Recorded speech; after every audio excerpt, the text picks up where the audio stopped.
The first trailer for the upcoming Detective Pikachu movie was recently released, and it's got the internet abuzz, but it's also jam-packed with tiny little details that most people would miss on their first watch. And seeing how this channel is dedicated to everything Pokemon, I feel fully qualified to analyze this trailer and talk about all the secrets it hides. Here's 20 details in the Detective Pikachu trailer you may have missed. The first shot depicts a bunch of people and Pokemon walking around Rhyme City, and already we've got something to talk about. There's a lot of Pokemon in this shot, but they don't seem to be accompanied by any trainers. I mean, look at this Charmander, it looks lost. This may suggest that these are in fact wild Pokemon roaming the streets, but there doesn't appear to be any tall grass around, so that begs the question, what exactly are these Pokemon doing?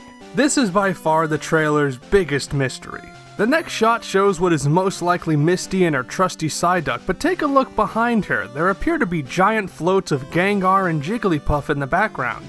This trailer launched 10 days before Thanksgiving, so is this perhaps a reference to the Macy's Thanksgiving Day Parade, which features Pikachu as one of its floats? And a more important question, in this universe where Pokemon are everywhere, why even make floats of them in the first place? That would be like leading the Macy's parade with a house cat float. We then meet the main character Tim, whose father is apparently a police officer. We never see Tim's dad in the trailer, but considering his occupation, there's only one person it could be.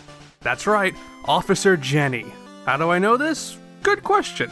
Tim's room is filled with a bunch of cool Easter eggs, so let's take a look at some of them. On Tim's door is a poster that says Rayquaza and what appears to be football players on the bottom. Obviously, this is a reference to Rayquaza's Japanese name Rikuza, which literally translates to football player. There's also a poster advertising a Dragonite Hypno fight priced at 16 Poké Dollars, or in other words, 2/25 the cost of a bottle of water.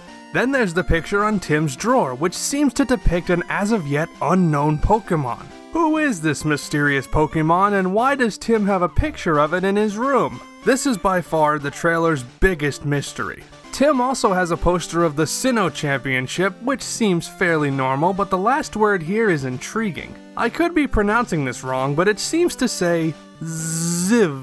Is this the Pokemon in the picture frame, or something else entirely? If you look closely at Tim's train ticket, you'll notice that the departure location is listed as Leavin' Town. Get it? Because he's leaving town?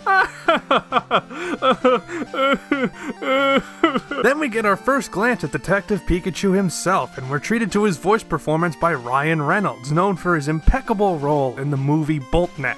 But listen to what Pikachu says here. Did you just understand me? Oh my god, you can understand me! Note that he says, "Oh my god," confirming the age-old mystery that Pikachu does in fact have a concept of God. In the market scene, we see a sign here that says Sun Garments, a direct parallel to the game's Pokemon Sun and Pokemon Garments. You can hear him, right? Pika Pika! Here's a fun fact. Did you know that Ryan Reynolds actually recorded that line? This bulletin board here provides us with a ton of exciting details. First, look at this poster for a missing Squirtle. There's a popular theory going around that this is actually a member of the infamous Squirtle Squad, and that his disappearance is related to gang violence. Now look at the creature on this poster. At first glance it appears to be a Pokemon, but upon further examination we can see that it closely resembles Rocket Raccoon from the Guardians of the Galaxy series. Is this evidence that Detective Pikachu is actually part of the Marvel Cinematic Universe? And if you look really hard, you'll notice this sign talking about a meeting at the Hi-Hat Cafe. What's that all about?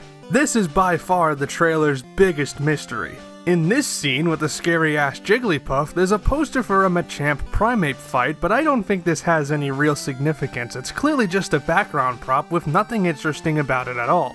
When Pikachu and Tim are interrogating Mr. Mime, they use advanced torture techniques that suggest a parallel to the internment of inmates at Guantanamo Bay. This truly is the deepest film about a talking rat thing solving crimes with a young boy. Also, a curious note about Mr. Mime here is that the CGI artist decided to depict him with kickballs on his shoulders, a clear case of the abuse of creative license. Mr. Mime is depicted as conjuring a pane of invisible glass to stop Pikachu from jumping at him, but he doesn't learn that move until he's level 51, and on that note, this Mr. Mime apparently knows the move Shove It, but he's not able to learn that move in any of the games released so far. And one final note, the trailer ends with a pretty cool Godzilla cameo here, obviously thrown in as a reference to the upcoming movie Godzilla, King of the Monsters. And that's all the secrets I could be bothered to find in the Detective Pikachu trailer. How many of these little details did you catch? Do you know who this Pokemon is? Who will win in the Machamp Primeape fight? What does the Pikachu God taste like? I guess we'll see for ourselves when Detective Pikachu comes to theaters next May, and you know I'll be watching the movie at least 17 times to find out even more crazy details. And hey, let me know in the comments if I missed any little tidbits in the trailer that you picked up on. Thanks for watching everybody, and I'll see you all later.